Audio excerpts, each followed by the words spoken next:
कौन कितना अमीर है, अगर ये जानना है तो समझिए कि उसकी कमाई हुई दौलत किसी आदमी की योग्यता है जिसके सहारे वो आगे कई दिनों तक जिंदा रह सकता है। यानी वो आज काम करना बंद कर दे तो वो बिना कमाए कितने दिनों तक जिंदा रह सकता है। यह उसकी अमीरी है। Like, share, subscribe my channel. नमस्कार, मैं हूँ मेघा कुमावत और हम चर्चा कर रहे हैं रिच डैड पुअर डैड की, written by Robert T Kiyosaki.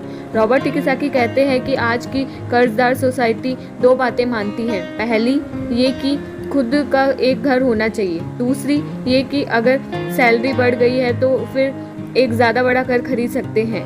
पर ऐसी सोच, ऐसी सोसाइटी की वजह से परिवार ज़्यादा कर्ज में फंस जाता है। लोग पूरी तरह से पैसों की तंगी का सामना करने लग जाते हैं। वो लोग अपनी जॉब में बहुत अच्छी सैलरी उठा रहे होते हैं, लेकिन इस सोच की वजह से सेविंग नहीं कर पाते। इसे हाई रिस्क लिविंग या जोखिम भरी जीवन शैली भी कह सकते हैं और इसका कारण छोटा सा है। ऐसे लोगों में पैसे की समझ ना होना, पैसे को कैसे मैनेज करते हैं ये पता ना होना। 19 के दशक में जॉब में बहुत ज़्यादा गिरावट आई थी, रिसेशन आया था। अब ये बात पता चली कि जो मिडिल क्लास है वो पैसे के मामले में कितना सुरक्षित है। तब से लेके आज तक बहुत कुछ बदला है। अच्छी बात तो ये है लोग ज़्यादा एडवांस है। उन्होंने सही जगह पर इन्वेस्ट करना शुरू कर दिया और म्यूचुअल फंड्स में ज़्यादा इन्वेस्ट इसलिए किया क्योंकि वो ज़्यादा सुरक्षित है। औसत म्यूचुअल फंड खरीदने वाले आदमी नौकरी में, टैक्स में और मॉर्गेज चुकाने में, अपनों बच्चों की कॉलेज फीस देने के लिए फीस बनाने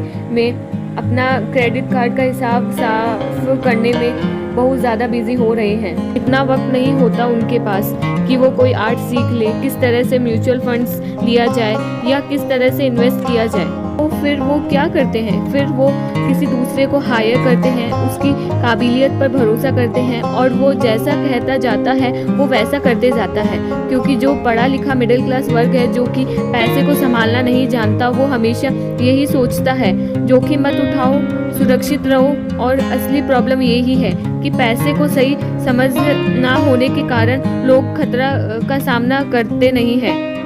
उनके सेफ रहने की पीछे की इच्छा, यानी कि हमें कुछ ना होगा उसके पीछे का असल कारण यही है कि उनके पास पैसे की तंगी होती है। उनकी जो बैलेंस शीट होती है उसमें खर्च ज़्यादा होता है, इनकम कम होती है, या यूँ कहें कि उनकी संपत्ति वाला, एसेट वाला कॉलम खाली ही रहता है। तो कोई गलत बात नहीं होगी।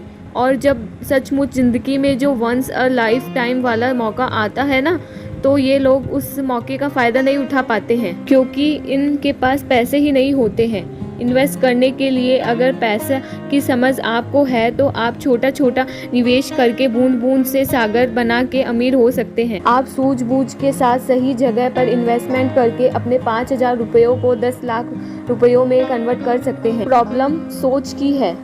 जो ये गरीब वर्ग या मध्य वर्गीय लोग हैं वो ऐसे इन्वेस्टमेंट को बहुत जोखिम भरा मानते हैं, पर जो ये नहीं जानते कि प्रॉब्लम इन्वेस्टमेंट में नहीं है, प्रॉब्लम उनकी सोच में है, उनकी नासमझी में है। वो ये नहीं जानते पैसे कहाँ लगाना है। वो हमेशा अपनों पैसों की जिम्मेदारी दूसरों के ला देते हैं और उनके लिए खर्च कर देते हैं। तो अगर आप भी दूसरों की तरह सोचते हैं, घर को एक एसेट समझते हैं, इन्वेस्टमेंट करने से डरते हैं, सेफ रहना चाहते हैं, तो ये समझना ज़रूरी है कि आप किसी के लिए काम करते हैं। सैलरी पे काम करने वाले बहुत सारे लोग मालिक को या शेयर होल्डर को अमीर बना रहे होते हैं, एक्चुअली वो उनके लिए काम कर रहे होते हैं।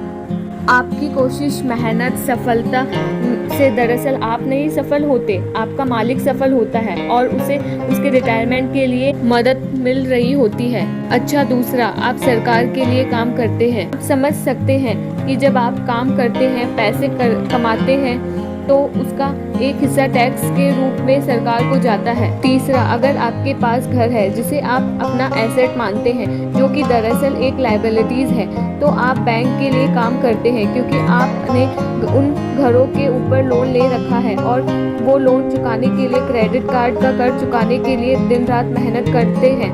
तो आप ज़्यादा कड़ी मेहनत से काम करने जाते हैं। तो समस्या ये है कि तीनों ही मामलों में आपको और ज़्यादा मेहनत करनी पड़ेगी और फ़ायदा आपको नहीं मिलेगा, किसी और को मिलेगा। तो आपको ये सीखना पड़ेगा कि आपकी ज़्यादा मेहनत से किस तरह से आपको और आपके परिवार को ज़्यादा फ़ायदा मिले। मान लीजिए कि आप ये फैसला कर भी लेते हैं कि सिर्फ अपने काम से काम रखेंगे, पर पैसे की समझ ना होने के कारण, उसे मैनेज ना करने की समझ के कारण आपको ये नहीं पता होगा कि आपके लक्ष्य को किस तरह से फ़ायदा किया जाए। लोग अपने प्रोफेशन को बनाए रखना चाहते हैं, अपनी सैलरी के सारे, अपनी संपत्ति, अपने एसेट को खड़ा करना चाहते हैं, पर जब उनकी संपत्ति बढ़ती है तो वो किस तरह का सफलता का आकलन करते हैं। कब कोई दूसरा आदमी ये महसूस करता है कि वो अमीर है, कि उसके पास दौलत है, और संपत्ति और दायित्व के बीच का बैलेंस कैसा, ये सब बातें समझना भी उतना ही ज़रूरी है। तो फिर सवाल वही है कि अमीर कैसे बना जाए। अमीर बनने के लिए आपकी संपत्ति, आपकी सफलता, आपके आसपास का माहौल, आपकी दौलत, इन सब से बारे में आपको सोचना पड़ेगा। एसेट्स और लायबिलिटीज़ के बारे में सोचना पड़ेगा। सबसे इम्पॉर्टेंट है कि अपने दिमाग को हमेशा खुला रखना पड़ेगा, क्योंकि ये ज़िंदगी भर का सब्जेक्ट है। आपको ये सब्जेक्ट ज़िंदगी भर पढ़ना है, सीखना है और अमीर की राह पर आगे बढ़